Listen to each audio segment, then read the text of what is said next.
তুমি free fire খেলা ছেড়ে দাও যদি না তুমি এই ট্রিকগুলো জানো।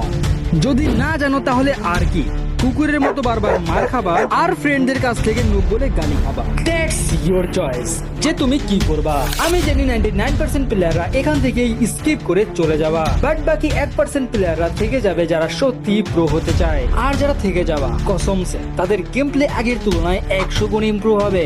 আর যেসব ফ্রেন্ডরা তোমাকে নুব বলে গালিগালাজ করতো তারাই এরপর তোমার গেম প্লে দেখার পর তোমার হাত পা ধরবে তোমার থেকে গেম প্লে শেখার জন্য। ভাই তুমি এত ভালো খেলো কবে থেকে ভাই?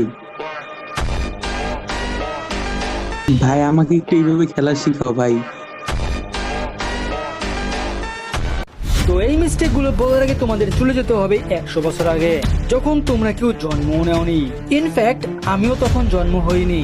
ইনফ্যাক্ট তোমার আব্বু আম্মুও তখন জন্ম হয়নি। এখন তোমাদের মনে প্রশ্ন আসতে পারে যে ভাই এত পিছনে গিয়ে কি করব? আসলেই একটু বেশি পিছনে চলে আসছে। ওয়েল গাইস, তোমাদের হাজার হাজার বছর পিছনে যাওয়ার কোনো দরকার নেই। তোমাদের যেতে হবে জাস্ট 2 থেকে 3টে বছর পিছনে, যখন ফ্রি ফায়ার গেমটা নতুন নতুন ডাউনলোড করছিলাম, নতুন নতুন লঞ্চ হয়েছিল। এরপরে গেমে ডিজলক অ্যাড করা হয়, হায়াতো ক্যারেক্টার অ্যাড করা হয়, বাট হায়াতো ক্যারেক্টার আগে অ্যাড করা হয়, ডিজলক পরে অ্যাড করা হয়। দেন যখন গেমে অস্কার আসে, অস্কার আসার পরে তোমরা এই ভুল করো আর বারবার মারা খাও। দেখো বর্তমান টাইমে তুমি যদি একজন রাশার হয়ে যাও তাহলে তুমি অবশ্যই অস্কার নিয়ে গেম প্লে করো, কিন্তু এই অস্কার দিয়ে কিভাবে রাশ করতে হয় সেইটাই তুমি জানো না, আর এরকম এনিমির হাতে মারা খাও। তো দেখো বেসিক্যালি তুমি যদি এরকম রাশ করো, যে সামনে একটা এনিমি আছে, এনিমির আমি একটা ড্যামেজ দিয়ে দিচ্ছি, এনিমির গুলাল আমি ফাটাবো, দেন রাশ করছো।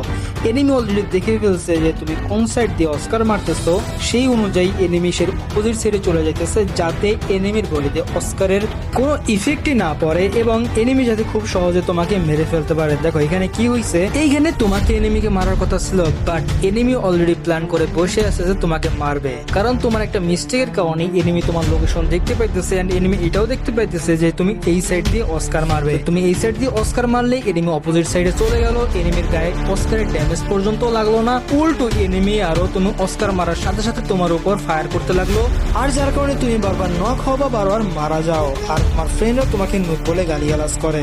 কিন্তু গাইস এরপর থেকে যদি এনিমি তোমার সামনে থাকে আর এনিমি যদি এরকম একটা গুলাল ফালিয়ে রাখে আর যদি তুমি রাশ করার জন্য যাও, তো এখানে একটা সিক্রেট টিপস আছে। সিক্রেট টিপস হলো যে তুমিও সামনে একটা গুলাল ফালিয়ে না। দেখো ফার্স্ট অফ অল যদি তুমি গুলাল ফালালে হয় কি এনিমি তোমার লোকেশন ট্র্যাক করতে পারে না, এন্ড এনিমি বুঝতে পারে যে তুমি গুলাল ফালাইছো শুধু কভার নেওয়ার জন্য।